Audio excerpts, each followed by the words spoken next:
네, 여러분 안녕하세요. 건담물리의 스트록스입니다. 네, 수요일 LBX 동영상 리뷰 시간입니다. 이번에 소개해드릴 제품은요, 제너럴입니다. 매뉴얼이고요. 2012년 10월 20일에 1000엔으로 발매된 키트입니다. 좀 됐죠? 플레이어는 야가미 에이지였습니다. 데쿠의 상위 기체로서 카미야 중공업이 야심차게 개발했던 LBX고요. 우수한 센서 감지율 그리고 장거리 사격 능력을 갖추고 원거리 공격을 주로 하는 기체지만 격투전에서도 충분히 활약할 만큼의 튼튼한 장갑을 갖춘 만능 기체였습니다. 이 야가미 에이지 전용으로 개발된 LBX라서 양산은 되지 않았고요.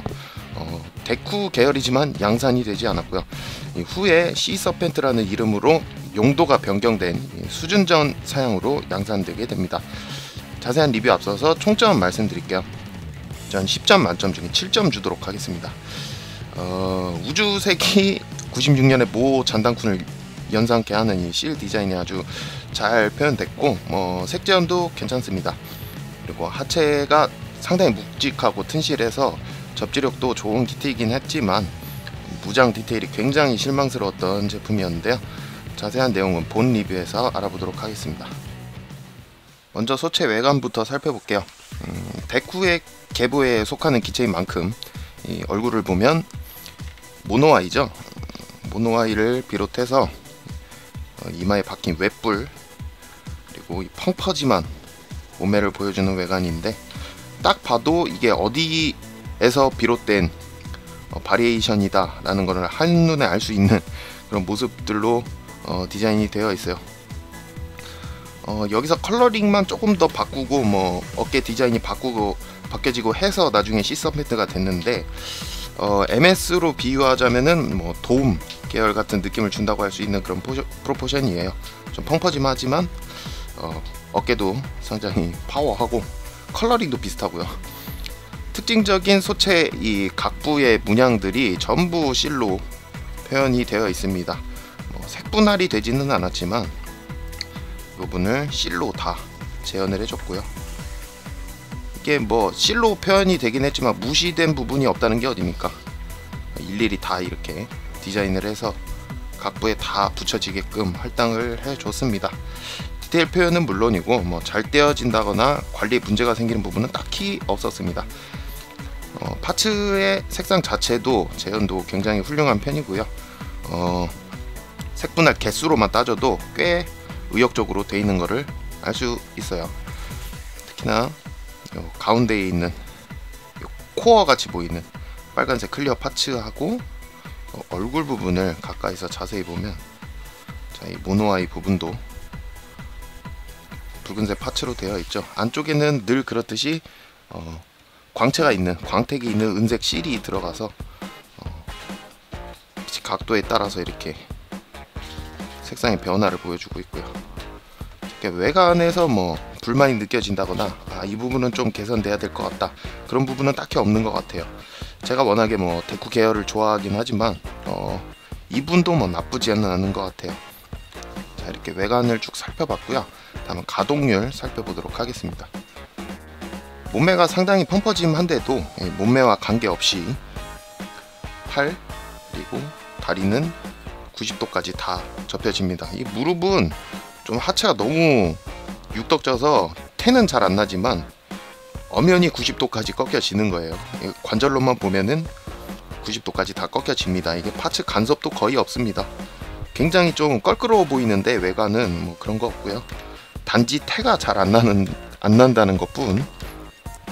그리고 더블 라인업에 속하는 만큼 허리를 연장하면 가동 범위가 이렇게 생기고요. 그리고 한 가지 조금 아쉬운 점은 이 발목 조인트가 볼 조인트 형태이긴 한데 다른 더블 라인업의 LBX들과는 다르게 좀 너무나 정직한 일직선 모양으로 사출이 돼 있어서 포즈를 취할 때 이 부분이 안쪽으로 들어와 있는 볼 조인트인 게 훨씬 더 자유도가 높아지거든요. 그리고 실제로도 엘시온이나 페르세우스를 비롯한 여러 더블 라인업의 LBX들이 다 그런 발목 구조를 가지고 있었는데 얘도 그렇고 시서펜트도 그랬습니다.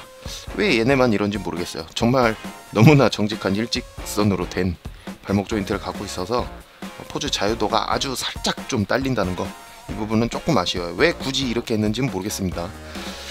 자, 이렇게 가동률을 살펴봤고요. 다음은 무장 설명해 보도록 할게요.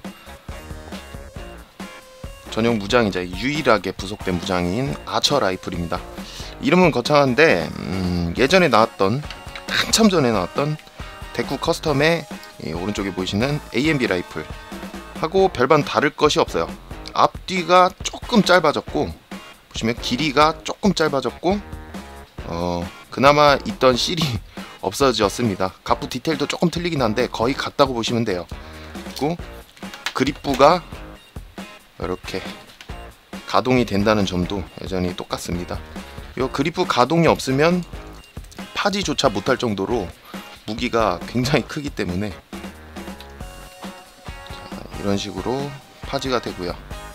자, 여기서 아쉬운 점을 좀 말씀드리자면은, 아까 말씀드렸다시피 예전에 나왔던 무장 디테일과 별반 다를 것이 없는, 거의 그냥 울고 먹었다고 해도 과언이 아닐 정도의 디테일을 보여주고 있는데 비해서 나아진 점은 없다는 거.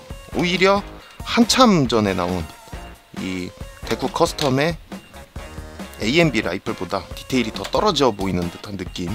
스티커가 없어요. 아예.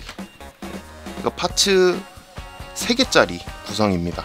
성형품 3개짜리 구성인데, 제 생각에는 이런 경우를 볼 때마다 제 드는 생각인데, 차라리 프라 값을 1000엔으로 딱 잘라서 통일시킬 게 아니라 그냥 이게 대부분의 LBX들이 1500엔 아니면은 1000엔이거든요. 특별한 경우에 2000엔짜리가 하나 있었고, 차라리 프라 값을 좀 제각각으로 하는 대신에 좀 무장 퀄리티에도 신경을 써줬으면 하는 그런 생각이 들어요. 이거 1200엔쯤으로 하고 무장 쪽에 좀 신경을 더 썼을 수도 있었을 그런 부분이라서, 뭐 회사 내규가 어떻게 됐건, 뭐 금융 문제가 어떻게 됐건, 뭐 사는 사람 입장에서는 그렇게 충분히 생각을 하게 만드는 그런 무장 퀄리티인 것 같아요.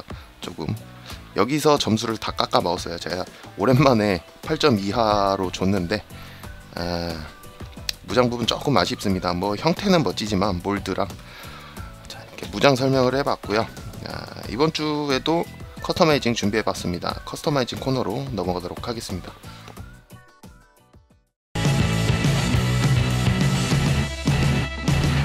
건담 홀릭. 건담 홀릭. 네, 커스터마이징 코너입니다. 네, 오늘도 SD 건프라와 섞어볼 건데요. 이거 맞들렸어. 당분간은 SD 건프라에서 얻어올 수 있는 것들로 한번 쭉 밀어보려고 해요. 이번에는 스트라이크 프리덤과 마그나우르타스 그리고 이 골드 프레임을 이용을 해서 개조를 해볼 겁니다. 오늘 커스터마이징에 쓰일 파츠들은요, 먼저 왼쪽에 보이시는 스트라이크 프리덤의 백팩 날개 부분, 이 부분을 이용을 할 거고요. 대안에서 준비를, 이 부분만, 뭐 날개라고는 했지만 정식 명칭 슈퍼 드라군, 이 부분을 이용을 할 거고요. 그리고 SD 건담 마스터의 골드 프레임의 양발의 앞부분, 그리고 이 팔 부분을 이용할 건데, 이게 재결합과 분리 시에 시간이 오래 걸리는 관계로 하나 더 있는 프라에서 그냥 이렇게 준비를 했습니다. 이 부분 이용을 할 거고요. 마그나우르타스 이건 통째로 사용을 할 건데, 이 발 앞부분 제거하고 뭐 할 건데, 일단은 LBX 쪽은 마그나우르타스, 그리고 나머지 SD 건프라의 파츠들, 이런 구성으로 해서 개조를 해보겠습니다. 시작해 볼게요. 먼저 마그나우르타스의 어깨 부분에 있는 요 실린더 같이 생긴 파츠 밑부분에 요 노즐 분사구 같이 생긴 회색 파츠만 제거를 합니다. 양쪽 다요. 이렇게 제거를 해주시고, 자, 뒷부분에 멀티기믹 색을 이용하기 위해서 뚜껑은 땄습니다. 미리. 그리고 발 앞부분을 제거를 해줍니다. 발 앞부분 제거를 해주시고, 자 여기서 먼저 SD 골드 프레임에 발 앞부분을 그대로 끼워줍니다. 이 부분이 호환이 된다는 게 참 놀랍습니다. 참고로 SD에서는 좀 이례적인 기믹이었죠. 발 앞부분이 굽혀진다는 거 참 고집스럽게도 재현해 놓은 것 같아요.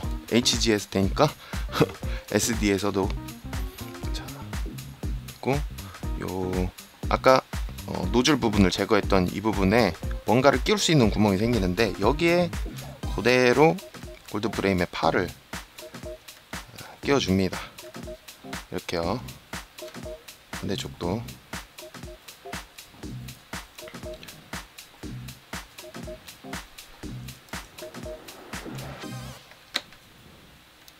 끼워줬고요. 마지막으로 자, 기동병장 이 슈퍼 드라군을 연결을 할 건데, 자, 이 상태로는 연결이 불가능하죠. 그래서 자, 멀티 기믹스의 조인트를 이용할 건데, 이거는 도드 블레스 라이저의 등짝에 붙는 멀티 기믹색 조인트고요. 이걸 이용해서 일단 요거 먼저 결합을 해 주시고, 그대로 슈퍼 드라군을 연결을 합니다. 연결할 때 뒷부분 날개가 올라오는 쪽이 뒤로 가게 해서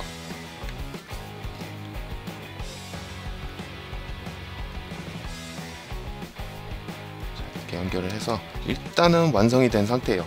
자, 여기서 발 앞부분이 좀 각도가 좀 안 맞더라고요. 그래서 직립시키기가 좀 애매한 관계로 아까 살짝 보였던 D큐브 베이스에 들어있는 투명한 소형 스탠드를 이용을 해서 일단 세워주고, 각부의 옷 매무새를 좀 다듬은 다음에 날개 각도를 마지막으로 조절을 해 보겠습니다.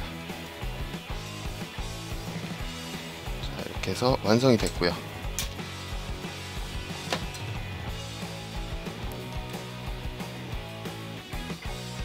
자, 완성이 됐습니다. 사실 골드 프레임은요, 넣을 생각이 없었는데 무심코 마그나우로타스의 어깨 실린더 파츠를 한번 빼봤다가 요 드러나 있는 요 구멍에 뭔가를 끼워볼 수 없을까 해서 시작해가지고 금색 파츠 한번 끼워보자 라는 생각에 골드 프레임 활용해 봤고요. 이 스트라이크 프리덤의 날개가 슈퍼 드라군이 LBX에 딱 맞는 사이즈인 것 같아요. 그러니까는 조인트 얘기가 아니라 스케일적으로 얼추 좀 잘 맞는 사이즈인 것 같아요. 요 SD 건프라고 LBX를 나란히 놓고, 지금 얘를 돌려서 이렇게 나란히 놓고 보면 소체의 스케일 차이는 분명히 느껴지는데, 소체 이외에 쓰이는 뭐 날개라던가 등 쪽에 붙이는 뭐 백팩이라던가 이런 부분은 얼추 스케일이 좀 맞더라고요. 또 잘 어울리더라고요.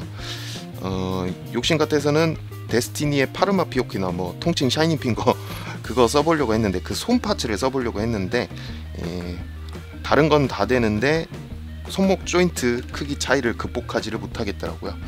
연구해볼 만한 뭐 가치는 있는 것 같아요. 뭐 테이프를 칭칭 감는다든가. 다음에는 SD 각건담 이용해서 한번 도전해 보도록 하겠습니다. 네, 오늘 커스터마이징 여기까지입니다. 네, 오늘은 제너럴 리뷰해 드렸습니다. 다른 LBX들과는 뭐 사뭇 조금 다른 테이스트의 귀족스러운 문양을 스티커로 전부 표현을 했고요. 준수한 내구성, 그리고 뭐 몸매와는 관계없이 원활한 가동률, 의욕적인 색제형과 색분할 등등. 소체 쪽에서는 전혀 나무랄 점이 없었는데 무장 부분에서 점수를 아주 말아 드신 제품이네요. 이름이 아처 라이플이라고 이렇게 오리지널인 양 해놓으면 뭐하겠습니까? 까보면 AMB 라이플의 스티커 없는 버전인데 말이죠. 말이 좀 심한 것 같지만 사실인데 어쩌겠습니까? 이것만 아니었으면 제가 8에서 9점 이상은 줬을 겁니다. 뭐 무장은 커스텀 웨폰으로 해결한다 라고 생각하시는 분들에게는 충분히 추천해드릴 만한 제품이긴 해요. 여담인데 데쿠 오즈와의 직접적인 비교 데이터가 없어서 잘은 모르겠는데, 제 생각엔 아마도 제너럴, 지금 오늘 리뷰해드린 이 기체가 데쿠 개보에서 따지면은 거의 뭐 최강의 기체가 아닐까 합니다. 활약상을 보면 가동 시간, 기동력, 방어력, 센서 능력 등등 뭐 하나 빠지는 게 없거든요. 태생이 데쿠 계열인데 양산이 안 되는 플래그십 모델이라는 점은 좀 모순이 있긴 하지만 어쨌건 이변이 없는 한 데쿠 계열에서는 최강급의 스펙을 가진 기체인 듯합니다. 다음 시간에는요 아킬레스 디드, 일반판 말씀드리는 거고요, 아킬레스 디드를 리뷰해 드릴 예정입니다. 아킬레스 디드의 매뉴얼이고요. 글쎄요, 아킬레스 디드 지금 와서 일반판 리뷰하기는 조금 새삼스럽긴 한데, 왜냐하면 제가 이미 하이퍼펑션 리뷰를 해버렸죠. 이 제품이 가지는 가장 큰 의미가 뭐냐면 더블로 넘어간 골판 지정기 키트 라인업의 시작을 알린 첫 번째 제품이라는 점입니다. 하지만 내용물은 아킬레스의 금형 울거먹기에 가까운 구성이어서 많은 일들을 실망시킨 제품이기도 한데요. 한 번은 살펴보고 넘어가야 될 제품이기 때문에 이렇게 소개해 보려고 합니다. 다음 리뷰 기대해 주세요. 그럼 이쯤에서 마무리 짓도록 하겠습니다. 저는 골판 지정기 동영상 리뷰의 스트록스였습니다. 지금까지 시청해 주신 여러분 감사합니다.